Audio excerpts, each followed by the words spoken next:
A man known as the captain led my father into a small room. I quickly followed behind my dad. The captain, who was smiling gently just moments ago, now looked stern. He stared at both of us, clearly displeased. His voice was deep and intimidating. "You folks don't belong in first class. It lowers the standard. Please leave. This is my final warning. Please prepare 3 seats in first class for us." My unyielding father's words made the captain's face turn pale as he called his company for confirmation.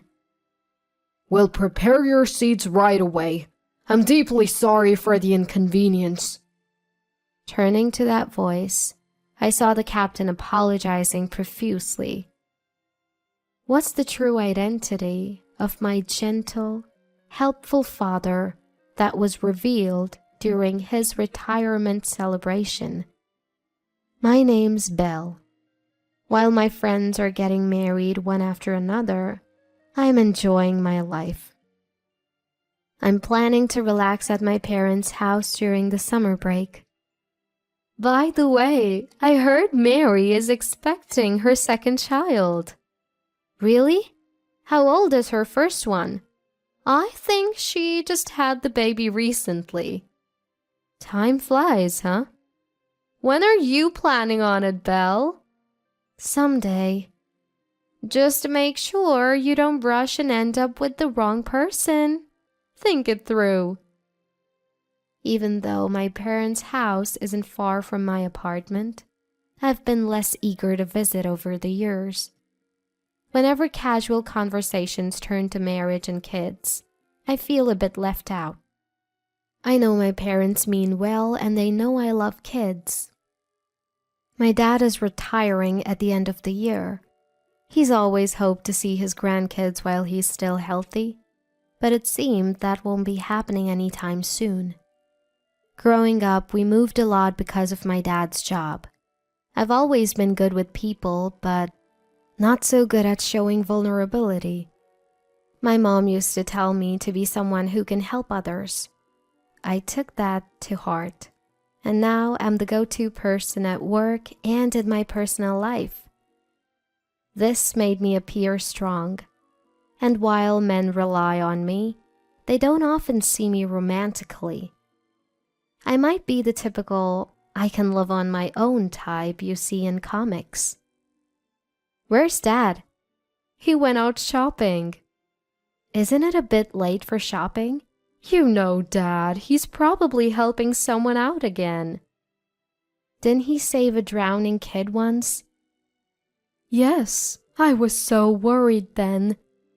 He said he was going shopping and didn't come back for a while. That's scary. Was the kid from our neighborhood? I don't know. I only heard about it from your dad. I see. I hope you find someone like your dad, Belle. Someone who can help others in a pinch. Sure, Mom. When Dad comes back, I've decided to make a special proposal to show my gratitude. I'm back. You're late. Hey, Belle. Welcome back. Thanks. Where did you go shopping? Dad walked in from the entrance with bags from the local supermarket. It's only a 10-minute drive to the supermarket. It seemed like he took a bit too long for such a short trip. As soon as my mother saw my father, she headed to the kitchen to reheat the prepared meal. I stood up to set the table when my father's cell phone rang. Hello? While on the call, my father discreetly stepped out of the living room. I felt something was off about his behavior, but since my mother didn't seem concerned, I brushed it off. After the call, the 3 of us sat down for dinner, and I brought up a topic. How about we all go on a trip to celebrate your retirement, Dad? I've got some brochures. I put down my fork and pulled out several brochures from my bag. I'm not making a ton of money, so we'll have to stick to places I can afford, but let it be my gift to you. I had started saving a few years ago, thinking I'd use it for either my wedding or my father's retirement. Thanks to that, I had several options, both domestic and international. Thanks, Bill. Let's take a look later. Ever since I started working, my respect and gratitude for my parents grew. I understood the challenges of raising a child without any financial struggles, especially after hearing stories from my friends who were parents. I just hoped my parents could feel a fraction of the gratitude I felt for them. I've always wanted to visit Europe. That sounds great. But can you get the time off, Belle? I'll have to plan it out, but I think my colleagues will understand. If we can take a longer break, maybe we can go abroad. Otherwise, a short domestic trip would be fine. Don't worry about me. Let's go wherever you want, Dad. After dinner, we looked through the brochures discussing potential destinations. Every place looked so appealing, with beautiful sceneries and delicious food. This looks delicious, right? Look at this one too. You two are all about the food, huh? We laughed and debated, eventually narrowing down our choices to about 5 destinations before deciding to sleep on it. The next day after lunch, as we were enjoying our coffee, my father received another phone call.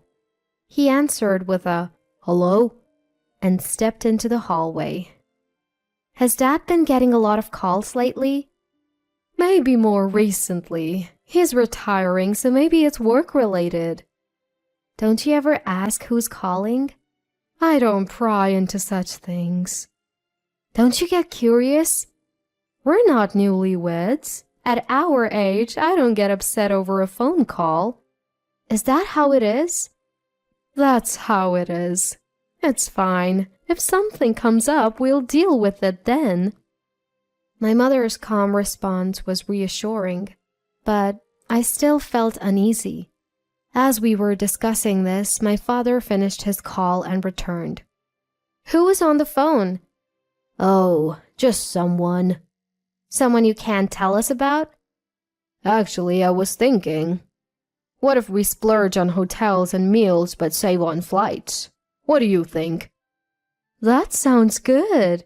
But where can we find affordable flights? I've got a lead on some good deals. Can you trust me with it? Of course. Sounds good. Right, Belle? Yeah, sounds great. Thanks, Dad. I wasn't entirely convinced, but since my mother wasn't concerned, I decided not to press the issue. I resolved not to question my father's actions any further.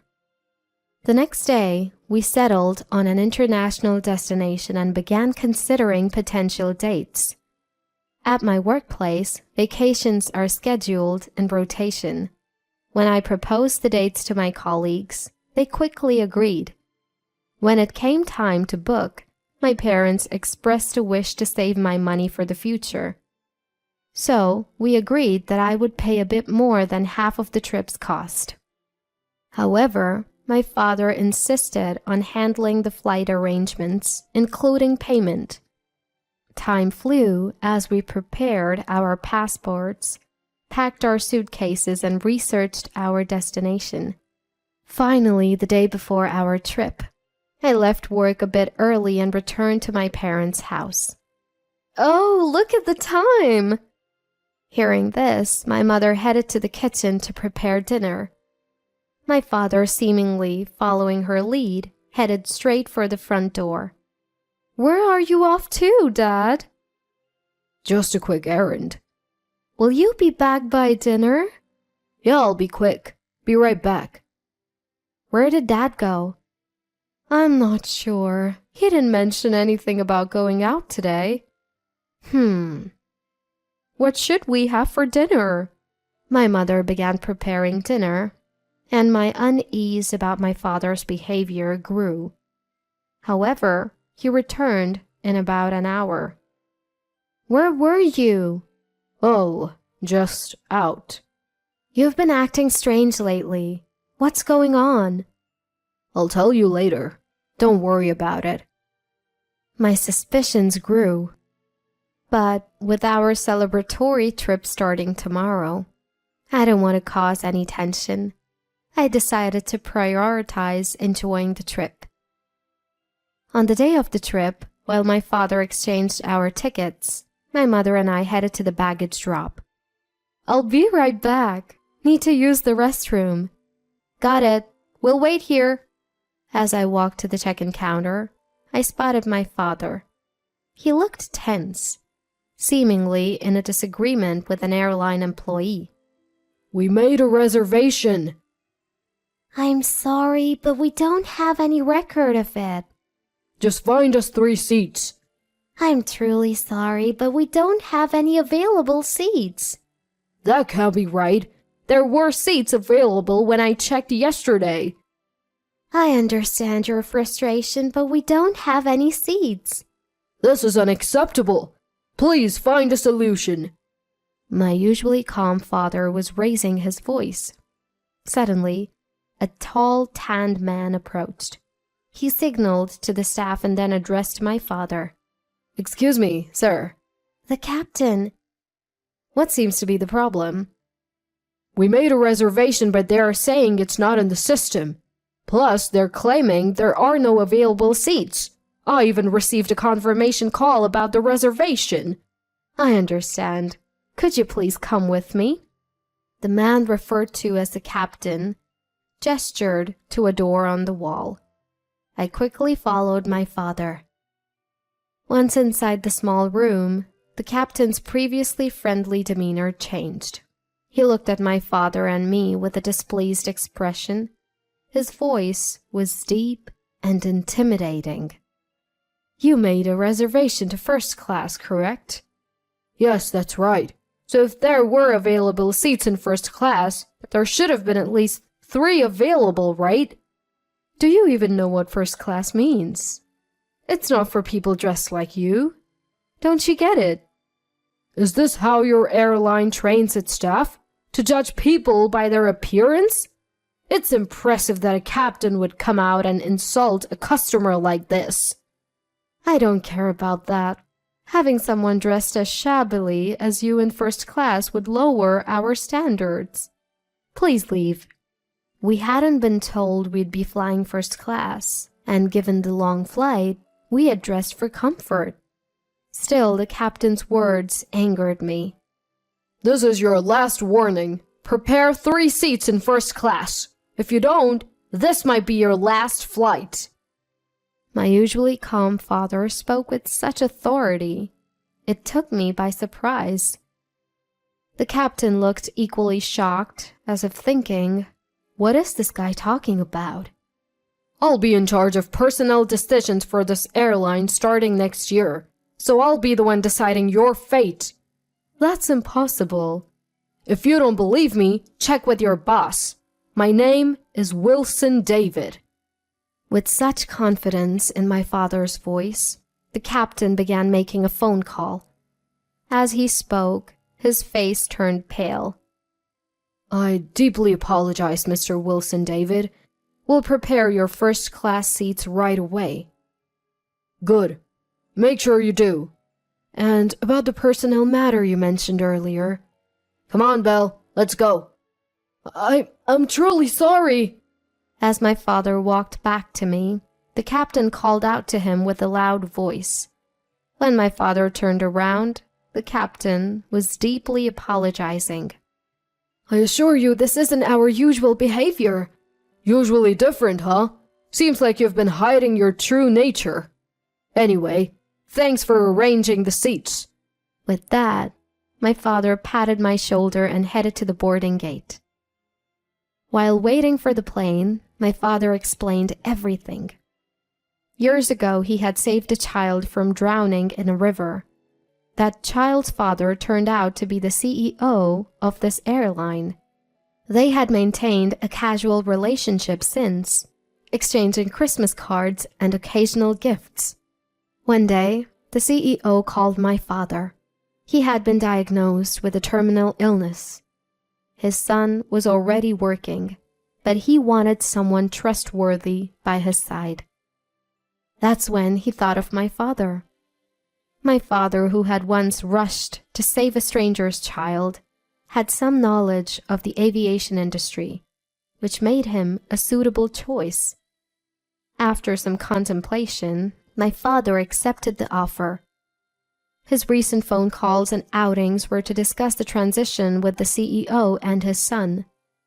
In the end, the captain, who had deeply apologized, was reportedly let go after our flight. When I reported the captain's situation to the president's son and asked the current personnel department to interview the captain's surroundings, I found that he got angry with his colleagues and juniors and harassed customers he didn't like. It was discovered that he had been doing this. After hearing from colleagues and subordinates about his behavior, the CEO was furious and decided to fire him. Our family celebrated both my father's retirement and his new high-ranking position by enjoying the best trip ever. After returning, my father seemed even more involved in his work than before. Hearing about it from my mother, I realized that the role of HR might be very fulfilling for my father, who loves helping others. Witnessing the connections my father made by prioritizing others over himself, I decided to live my life in a similar manner.